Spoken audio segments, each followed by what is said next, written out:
Marcelo Pillu, ¿cómo te va? ¿Qué tal? ¿Cómo estás, Marcelo? ¿Todo bien? Gracias por estar ahí, ¿eh? Siempre es Por bueno favor. hablar con un profesional de la psicología, porque bueno, esta pandemia que nos está atravesando hace más de un año y medio ha puesto de manifiesto ciertos problemas que vos me decías el otro día cuando hablábamos en privado, siempre estuvieron, ¿no?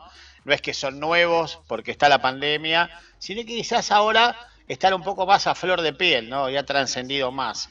Pero me gustaría empezar preguntándote, a vos, ¿qué te cambió de la pandemia, a vos como persona?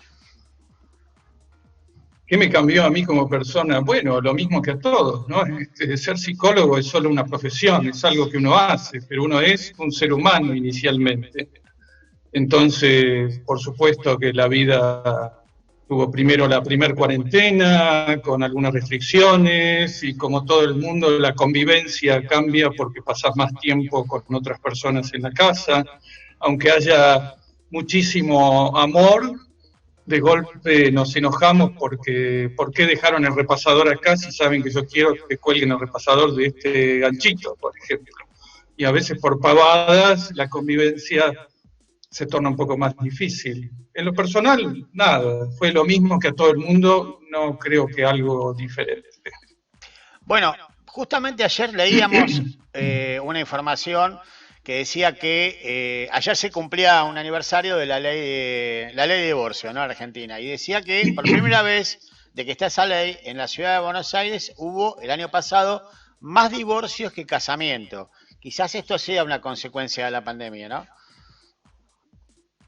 Mira, dicen que aumentó la cantidad de divorcios. Personalmente no lo sé, tengo que creer en eso que dicen o dicen que dicen. Son Tendrá estadísticas. que ver con sí, tendrá que ver con la convivencia y tampoco sé si en todos lados está abierto registro civil como para ir a casarse, por ejemplo. O También, sea que eso por ahí es. también Bueno, pará. Fue también por eso que cambiaron los divorcios, que aumentaron los divorcios, ¿no? Vos tenés razón. claro, entonces por ahí es una estadística medio engañosa y poco científica. La gente siempre se casa y siempre se divorcia, digamos. Este, no sé objetivamente si aumentaron la cantidad de divorcios, aumentó, como decía hace un ratito, la cantidad de las dificultades para convivir por el hecho de pasar más horas juntos, digamos. Pero puede pasar también que esto de tener que convivir haya, ¿cómo decirlo? Esmerilado algunas relaciones que ya estaban terminadas, ¿no? A ver, te lo ejemplifico. Yo me llevaba mal con mi mujer al momento de tener que convivir. Y, bueno, me llevaba mal, pero como trabajaba 10 horas por día, 12 horas por día, la veía poco, más o menos zafaba la relación. Al tener que estar todo el tiempo con ella, bueno, ahí ya cambió la cosa y todo se precipitó. Puede pasar eso, o que haya pasado. Eso pasó, objetivamente eso pasó, aumentó la cantidad, por eso te digo, no sé si de divorcio, sí de dificultades en la vida cotidiana. Eso notoriamente aumentó no solo con la pareja, con hijos, con padres, el estar tantas horas juntos, quienes no están acostumbrados, bueno, ha requerido de las personas mayor paciencia, mayor flexibilidad, y creo que estamos en una época donde la tolerancia y el buen ánimo hacia los demás no se cultiva demasiado. No, para Así que lo nada. podemos ver como un problema o como una oportunidad para desarrollar buenas capacidades internas, ¿no? Ujú. Paciencia, tolerancia, comprender al otro. El caso del repasador, esta época es una buena oportunidad para que si alguien dejó el repasador donde a mí no me gusta, en vez de armar lío, agarro yo el repasador, lo cuelgo del canchito que me gusta y me dejo de embromar al resto de la casa. Está todo esto de que mucha gente dice, pero ¿cómo puede ser que no puedan cumplir la cuarentena, que la gente no se quede en su casa? Yo creo, y si me equivoco, quiero que me corrijas, el hombre es un animal de costumbre y por ahí estamos acostumbrados a ir al bar con nuestros amigos, a jugar el picadito el sábado, a ir a la pizzería, a ir al cine, al teatro, muchas cosas que hoy no podemos hacer y cuando te las quitan de golpe, eso te tiene que pasar algo, ¿no? Tiene que provocarte algo adentro tuyo. Absolutamente. Digamos, esto tiene dos aspectos. Primero, lo que provoca dentro de uno el cambio tan repentino, y el otro aspecto es el saludable, que requiere que uno se adapte a las nuevas circunstancias. Ahora, te sacan la pizza, que para mí personalmente sería terrible quedarme sin pizza, por ejemplo. La pizza con amigos, el picadito, como vos decís, o lo que sea que cada uno está acostumbrado a hacer, y en principio molesta, pero ahí las personas hemos reaccionado de distintas formas. Algunos que protestaban al principio hemos visto que se han adaptado muy bien, por ejemplo, oficinistas, Sí. y ahora tienen pocas ganas de volver a la oficina, Sí, claro. porque dentro de todo trabajar en shortcito y ojotas en la casa empezó a tener algunas ventajas. Y después están los que no aceptan esto, se quejan, lo cual es absolutamente comprensible porque, como vos decías, es un cambio de vida muy grande y no todo el mundo tiene esa flexibilidad emocional y mental para cambiar tanto, digamos, la forma de vida. Pero eso nos lleva al tema de que, bueno, hay que cambiar la forma de vida. No podemos enojarnos ahora con el otoño y el próximo invierno que está por comenzar. El ser humano necesita adaptarse y tenemos la capacidad de adaptarnos. Como raza nos hemos adaptado al desierto y al hielo. El ser humano ha vivido en todos los climas. Sí. Nos adaptamos a la paz y a la guerra. Tenemos la capacidad de adaptarnos a la no pandemia y a la pandemia. Pero eso requiere una actitud activa. Y muchas veces las personas que tienen dificultad para adaptarse es porque tienen una actitud más pasiva, digamos, de tantear, quiero volver a la normalidad, y la normalidad es esta hoy en día. Lo que hay que adaptarse es al día a día, hay que adaptarse al otoño, al invierno, al verano, a lo externo que uno no puede modificar. Entonces, si uno, en vez de adaptarse, se resigna con una actitud más pasiva, ahí es donde viene la bronca, el malestar y más dificultades para poder aceptar las restricciones, etc. O sea, una cosa es aceptar las circunstancias y otra cosa es resignarse. Lo que necesitamos para la pandemia es aceptar de forma activa y ver qué podemos hacer para mejorar nuestra calidad de vida cada día. Si uno se resigna y dice, esto es terrible, quiero la normalidad, es una actitud de queja y pasiva, ahí hay muchas posibilidades de pasar mal. ¿Qué pasa con los miedos, Marcelo? El miedo básicamente relacionado a esto nuevo que tenemos en nuestra vida, que es un virus. Mucha gente que dice, tengo mucho miedo de contagiarme, mucho miedo de morirme, mucho miedo de que mis hijos o mis padres se contagien. No quiero ver a nadie, no me toquen, yo me quedo en mi casa encerrado, porque hay una diferencia entre tener miedo y tener respeto, ¿no? Para mí es fundamental. Pero, ¿qué pasa con esto de los miedos? ¿Qué le pasa a la gente que tiene, que se ve acosada por esto que tengo yo acá atrás, que se llama coronavirus y no sabe cómo reaccionar? Bueno, lo que vos decís es respeto, lo que llamaste respeto, que es tener una actitud adecuada, ser cuidadoso, está bueno. Yo creo que hay que ser cuidadoso sin miedo. Esa es la actitud más saludable y más adecuada. Pero a veces uno no puede, porque la situación lo desborda, porque se agota del aislamiento, de las restricciones, y entonces no tenemos tanta fuerza mental y emocional. Entonces el miedo puede llegar a manejarnos por momentos. Bueno, en ese caso hay que ser respetuoso con el miedo, no tratar de no tener miedo y ver cómo uno, como si ese miedo que uno siente fuera un bebito, que uno puede abrazarlo, contenerlo, darle lugar a ese miedo y ver qué es lo mejor que puedo hacer para no sentirme mal o tan mal en este momento.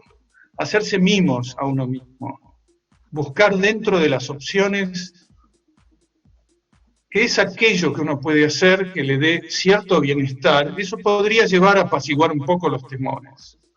Por ejemplo, salir a caminar con todos los cuidados que ya todos conocemos y en los horarios que se puede, es algo muy bueno y muy saludable. Y después buscar dentro de la casa actividades que sean agradables para uno. La mayoría de la gente dice, ya ordené el placar montones de veces. es la parte buena de la pandemia, que la Sí, mayoría de los habitantes del planeta tenemos el placar ordenado, esa es sí. la cara buena. Bueno, pero hay otras cosas que se pueden hacer. Uno puede encontrar actividades que le gusten para aprender, jugar al truco, al ajedrez, si no sabe. No voy a dar ejemplos porque No, está bien, hay un por montón. televisión uno le habla. Hay un montón. Sí, te escucho. Pero a ver, yo digo esto también que está bueno que la gente aprenda a reconocer situaciones peligrosas, ¿no? Porque todos necesitamos salir a la calle, ir a pagar la luz, ir a comprar leche, a la panadería, pero tenemos que tratar de saber reconocer situaciones peligrosas, ¿no? Si vamos a entrar a un lugar donde hay 50 personas, ya es una situación peligrosa. Ahora, si estoy yo con el que me vende el pan, es distinto. Sí, como se dice, el miedo no es tonto, digamos. Hay técnicas en general para apaciguar el miedo, ejercicios de relajación, de respiración, meditación, pero el miedo existe en el ser humano, básicamente, vos hablabas de peligro, como una señal de alarma, de peligro, que quiere Claro. decir hay que cuidarse. Y en ese sentido hay que ser conscientes y muy responsables y no aflojar con el cuidado de uno mismo, para uno y solidariamente hacia los demás. Si en una panadería hay 50 personas, no hay que entrar. No. No hay que aflojar nunca con eso, hay que mantener la atención y es lo mismo cuidarse del panadero que de un gran amigo, porque el virus lo puede tener el panadero o un gran amigo, también hay que tener cuidado con eso. Que alguien sea conocido, que uno lo ame, no quiere decir que no se pueda contagiar o que uno pueda contagiar a esa persona. Seguro. Entonces, cuando el miedo es exagerado y sin sentido, no hay que darle mucha bolilla. Pero sí cuando es una buena señal de alarma que sirve para el autocuidado. ¿Qué pasa con los niños, Marcelo? Se habla mucho, se ha hablado mucho este tiempo, la falta de clases presenciales. Yo le agregaría la falta de contacto de los niños con sus abuelos, con sus amigos, con sus compañeros de colegio. ¿Afecta a los niños en igual o menor medida que los adultos esto que está pasando? Y los afecta muchísimo. Por ejemplo, lo que es el desarrollo de la motricidad, del habla, del vínculo social. Para un nene de 2 años no es lo mismo vincularse con los abuelos a través de una pantalla, no hablemos de no verlos, que verlos personalmente. En la medida en que, según las restricciones que son dinámicas y van cambiando, es bueno que los niños puedan tener contactos respetando todas las indicaciones de la autoridad sanitaria. Pero claro, dificultan, por supuesto, el desarrollo normal de niños y también, bueno, como dificulta al resto de la gente. Pero mi punto de vista es, no nos tenemos que quedar solo en la dificultad. Digamos, si es otoño, es otoño. Si hay pandemia, hay pandemia. Entonces, bueno, estos niños por ahora tienen esta marca de menos contacto social y humano directo. Entonces, el tema siempre es cómo uno puede adaptarse activamente y adecuadamente a las circunstancias, aceptando la realidad. Insisto en eso, porque no hay que quedarse en la queja. Uy, qué macana, mi nene no ve a los abuelos. Bueno, ¿qué puedo hacer para que él tenga la mejor calidad de vida posible en este momento? Quiero preguntarte para ir cerrando esta entrevista si dentro de tu profesión, dentro de la psicología, hay algo que se esté estudiando puntualmente en relación a esta situación de pandemia. Algo nuevo que haya surgido que vos quieras comentar.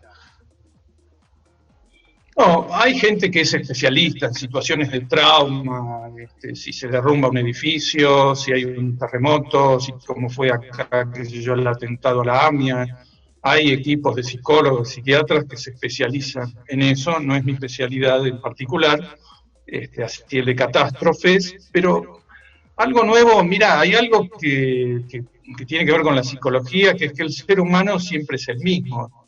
Entonces, podemos estar en paz, en guerra, pandemia, no pandemia, somos seres emocionales, entonces la angustia, el miedo, la alegría, los celos, las emociones, son las mismas siempre en el ser humano. Entonces, para un psicólogo, para la psicología, nuestra materia de trabajo es el ser humano más allá del contexto, más allá de que sus padeceres sean terribles o más cotidianos y simples. Me parece importante lo que decís, porque a ver, yo mientras vos hablabas estaba pensando yo, estos seres humanos que somos nosotros son los mismos que vivieron la gripe española hace 100 años, exactamente los mismos.